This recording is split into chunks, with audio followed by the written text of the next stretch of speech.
Budget की बात है। शहबाज शरीफ साहब ने आज इस सिलसिले में अपनी तकरीर करनी थी। बड़ी महदूद तकरीर हुई, जिसके बाद हाउस जो है वो कुछ देर के लिए ब्रेक पे चला गया, लेकिन उसके बाद दोबारा शहबाज शरीफ साहब को तकरीर करने का मौका नहीं मिला। आखिर मामला क्या है, कौमी असम्बली में आखिर इतनी कशीदगी क्यों चल रही है, इस पर मजीद बात करेंगे एक छोटे से ब्रेक के बाद। हमारे साथ रहिएगा। नाज़रीन, welcome back after the break. अब जरा कुछ कौमी असम्बली की बात करते हैं। वफाकी बजट के ऊपर आज बहस होनी थी और उसके बाद आज अपोजिशन लीडर शहबाज शरीफ ने अपनी तकरीर का आगाज़ किया। बड़ी महदूद तकरीर की, जिसके बाद हाउस जो है वो ब्रेक पे चला गया। शहबाज शरीफ साहब ने अपनी तकरीर में क्या एतराज़ात उठाए हैं, जरा सुनिएगा, फिर मैं आगे चलता हूँ। सुनिएगा जरा। अगर आवाम की जेब खाली है तो फिर बजट के तमाम फिगर्स जाली हैं। रियासत मदीना का जिक्र करने वाले जनाब स्पीकर हुक्मरान, काश कि वो यतीम, बेवा और मजलूम और यतीम का हाथ थाम लेते, मगर जनाब स्पीकर ऐसा नहीं हुआ। ये ऑपोजिशन लीडर की आपने गुफ्तगू सुनी। अपने पैनलिस्ट का इंट्रोडक्शन कराता हूँ। पाकिस्तान तहरीक इंसाफ से शहबाज गिल साहब, डॉक्टर शहबाज गिल साहब हमारे साथ मौजूद हैं। मुस्लिम लीग नून से बिलाल कियानी साहब हमें ज्वाइन करें। पाकिस्तान पीपल्स पार्टी से कादर मंदोखेल साहब आज हमारे साथ मौजूद है। सबसे पहले बिलाल कियानी साहब, ये शहबाज शरीफ साहब एतराज़ कर रहे थे सर, बड़ा ऑप्टिमिस्टिक किस्म का बजट हुकूमत की जानिब से पेश किया गया। 5,800 अरब जो है वो कह रहे हैं कि हम इकट्ठे भी करेंगे। स्पेंडिंग के हवाले से भी बड़ा ऑप्टिमिस्टिक, और जो खास तौर पर 850 सीसी से नीचे की गाड़ियाँ जो हैं वो उन्होंने सस्ती की, इलेक्ट्रिक व्हीकल्स जो हैं वो सस्ते किए, एहसास प्रोग्राम को मजीद बूस्ट किया। लेकिन शहबाज शरीफ साहब फिर भी खुश दिखाई नहीं देते, आखिर वजह क्या है? बिस्मिल्लाहिर्रहमानिर्रहीम। मंसूर साहब, फर्स्टली जी बहुत शुक्रिया मुझे अपने शो पे दावत देने का। देखिए जी, आज सबसे पहले जिस तरह आपने ब्रेक से पहले एक ख़ुद जिक्र किया, आज पार्लियामान की तारीख़ का एक और काला दिन आज वक्फ किया इस हुकूमत ने, और तारीख में पहली दफ़ा हुआ है कि बजट सेशन में अपोजिशन लीडर को बोलने नहीं दिया गया। और उसके बाद जो कि शायद इससे भी बड़ा घिनौना खेल जो अवाम के साथ और पार्लियामान को मफलूज करने का जो इनका अमल है, उसमें जो आज एक मज़ीद इन्होंने किला ठोका है, वो ये है कि आज जब 20 मिनट का वक्फा दिया, ये भी मिली भगत से स्पीकर साहब ने जब 20 मिनट का आज वक्फा दिया कि जी इसके बाद रिकन्वीन करते हैं, तो उन्होंने अपने चैम्बर में जब बुलाया तो असद उमर साहब और शाह महमूद कुरैशी साहब ने स्पीकर साहब को ये कहा कि वज़ीर आज़म साहब से पूछे बगैर हम ये सेशन नहीं चलने दे सकते, और स्पीकर साहब ने इनकी बात मान ली। और शाह महमूद कुरैशी साहब और असद उमर साहब गए और ये 1-2 फेरे लगा के आए, और उसके बाद ये सेशन, उसके बाद लीडर ऑफ अपोजिशन की स्पीच नहीं हो सकी। 20 मिनट का वक्फा 4:25 पे दिया गया था, 7:30-8 बजे कोई स्पीच नहीं हो सकी। तो ये देखिए, आज पहली दफ़ा तारीख में बराह रास्त, और इसमें इधर अपोजिशन के भी मेंबरान मौजूद थे जब ये गुफ्तगू हुई, स्पीकर ने बराह रास्त वज़ीर आज़म के हुक्म पर आज लीडर ऑफ अपोजिशन को नहीं बोलने दिया। तो ये तो तौकीर है पार्लियामेंट की, और ये इनके सामने इसकी वैल्यू है, इसकी अहमियत है, और ये आपके सामने सब कुछ हो रहा है। जब सिलेक्टेड हुकूमत आती है तो ऐसा ही होता है। जहां तक आपने बात की, देखें तकरीर की, तकरीर तो अभी आगाज हुआ था जी, तकरीर तो अभी शुरू ही कुछ नहीं हुई थी, अभी तो पहले इब्तदाई जुमले थे। लीडर ऑफ अपोजिशन ने हकीकत यहाँ करनी थी कि इनके पिछले 3 साल की क्या कारकर्दगी थी, और ये बजट किस तरह एक अवाम दुश्मन बजट है, और किस तरह इन्होंने अपनी तकारीर में भी झूठ बोले हैं बजट की, और असल में इस बिल में क्या क्या चीजें हैं। तो वो सारी चीजें जो कि लीडर ऑफ अपोजिशन का काम है अवाम की नुमाइंदगी करना, और लीडर ऑफ अपोजिशन ने एक स्पीच करनी होती है तफसीली, और हमारे मुल्क की तारीख में हर हालात में रहे वो नहीं हो सकता। गिव मी स्पेसिफिक्स कि जी ये एरिया जो है वो उसके ऊपर कंसंट्रेशन नहीं की गई या उसमें रिलीफ नहीं आया। Give me some figures. देखिए, मैं आपको बताता हूं कि देखिए, फर्स्ट ऑफ ऑल इन्होंने चीनी के ऊपर टैक्स बढ़ा दिया है, और टैक्सेस बाय द वे वजीर खजाना साहब ने वजीर खजाना बनने से पहले एक निजी चैनल में एक बाकायदा उन्होंने खुद कहा था, शौकत तरीन साहब ने, कि इस मईशत का बेड़ा गर्क हो गया और ये सही समत पर नहीं चल रही है। ये अप्रैल में ही इन्होंने बस 2 महीने पहले कबल ये बात की थी, और फिर उन्होंने इसके बाद पहले तो शौकत तरीन साहब ये बताएं कि वो तब सही थे या आज सही है। दूसरी बात यह है कि इन्होंने वजीर खजाना बनने के बाद ये कहा था कि कोई इजाफी टैक्स नहीं लगेंगे। 383 अरब के इस फाइनेंस बिल ये जो बना रहे हैं, इसमें जो बजट पेश किया इसमें 383 अरब के इजाफी टैक्स लगाए गए हैं, जिसमें से इनडायरेक्ट टैक्सेस जो हैं तकरीबन 260 अरब के हैं, और पर्सनल इनकम टैक्सेस भी हैं। अब जो टैक्सेस हैं मैं आपको जरा उसकी मिसाल देता हूं। चीनी के ऊपर इन्होंने टैक्स बढ़ाया। पहले फिक्स्ड रेट चीनी की जो मर्जी मार्केट में कीमत हो, पहले 60 रुपए फी किलो के हिसाब से टैक्स लगता था। अब उन्होंने वो 60 रुपए की उसके ऊपर से हटा दी है जो लिमिट होती थी। अब फिक्स्ड प्राइस के बजाय जो भी मार्केट प्राइस है, मार्केट प्राइस आपको पता है आज 110-120 की है, तो चीनी की प्राइस के अंदर 7 रुपए कुछ लोग इजाफा कह रहे हैं, कोई 10 कह रहा है, हर किसी का है, मगर चीनी की कीमत में इजाफा होगा। इसी के साथ साथ क्रूड ऑयल के इंपोर्ट के ऊपर 17% इन्होंने इंपोर्ट स्टेज पे सेल्स टैक्स लगाया है, मिल्क पाउडर के ऊपर टैक्स लग गया है, साइकिलों के ऊपर टैक्स लग गया है, LNG के ऊपर टैक्स लग गया है। आज ये तफसीलात मजीद आई हैं कि जो पर्सनल इनकम टैक्स, जो सैलरी क्लास है, जो तनख्वाह पेशा आपका तबका है, उसके ऊपर भी टैक्सेस लगे हैं। उसकी एक मिसाल ये है कि मेडिकल अलाउंसेस, जो चंद चीजें थी जिसके ऊपर हुकूमत ने नहीं टैक्स लगाया हुआ था, उसके ऊपर भी टैक्सेस लगा दिए 1.8 बिलियन रुपीज, 1.8 अरब रुपए के। और साथ ही साथ मुवावजे के लिए मैं आपको बताता हूं कि इन्होंने छूट क्या दी।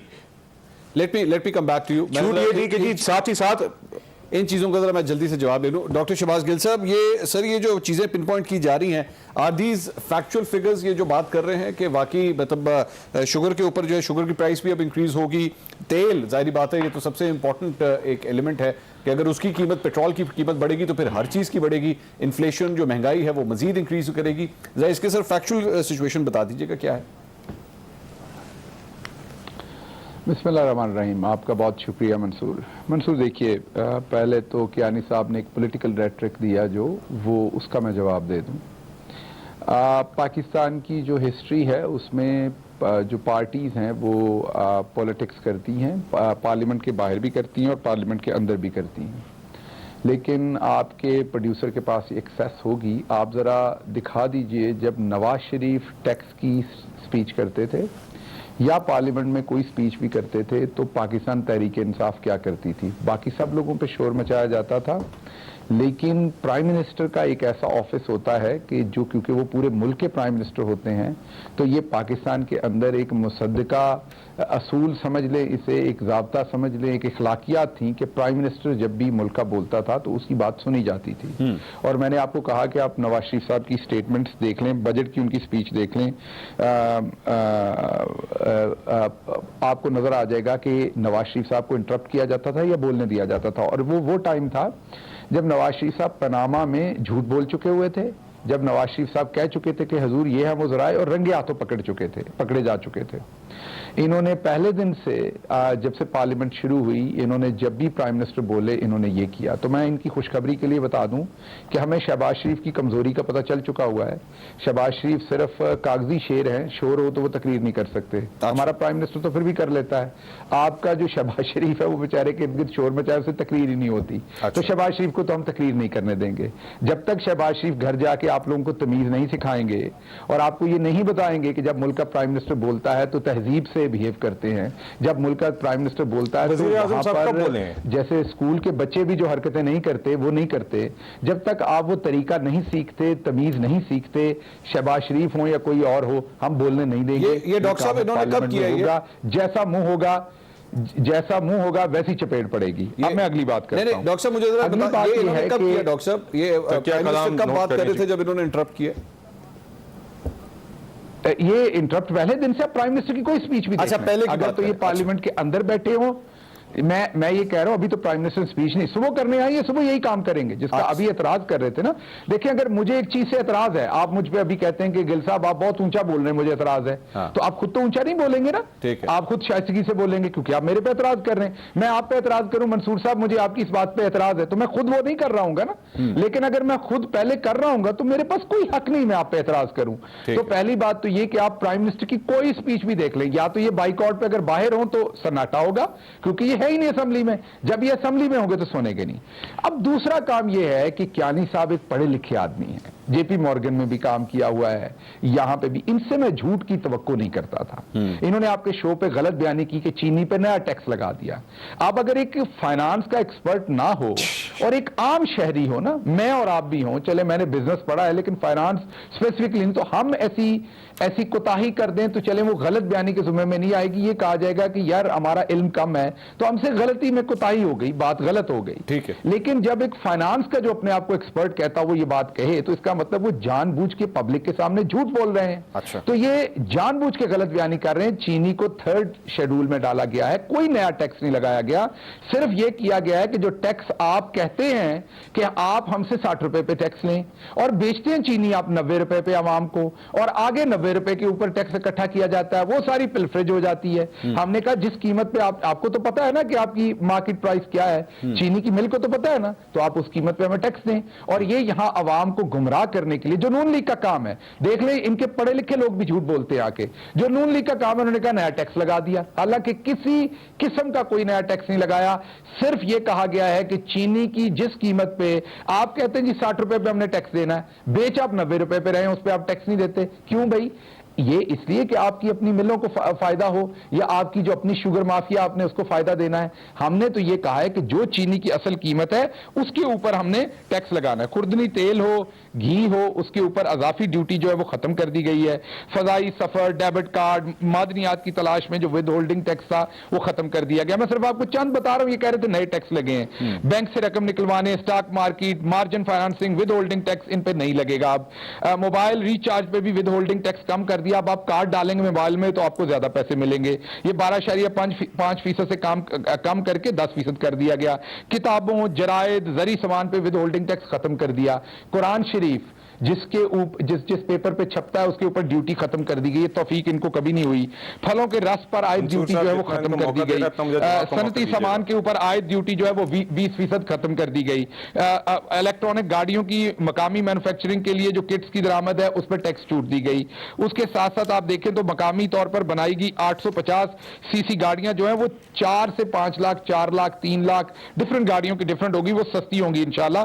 उनके ऊपर जो वैट टैक्स खत्म हो गया, इन पर सेल्स टैक्स 17% से कम करके 20% कर दिया गया।